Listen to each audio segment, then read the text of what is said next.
Ayan, nagbabalot na sila. Inalagay na nila sa sako kasi dediretso na sa bahay namin yan. Ayan. Ayan po ang supervisor namin. Ayan po. Nakausap ko na po yan na diretso sa sasakyan kaya mamaya. Ibo-boycott namin yan.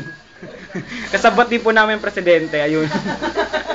Ang presidente po yung ano. Siya po ang may pakana ng pamboboycott. Ito po ang aming mga kontrabando. Kontrabando. Ito po ang puro attack. Ayan. Ang laman po ng sako ito yung mga effective. Ayan po. Di-deliver po namin yan na madaling araw mamaya. Hindi pa nasa camera, parang mga artista. Mga politiko. Mga plastic kayo. Uy. Uy, ano na yan? Di na kayo nagsasayan. Ayan kasi. Puro kayo kontrabando. Ayan. Ulit. Rewind. Ulit. Hindi kasi. Siling kasi lagi nakatingin sa camera. Uy, hindi nga. Ah, sorry na. Nakatalikod nga ako. Oh, sige na. 3, 4, Oh, may nagsasalita doong dalawa. Ano yun? Yes? 7. Rich, hi!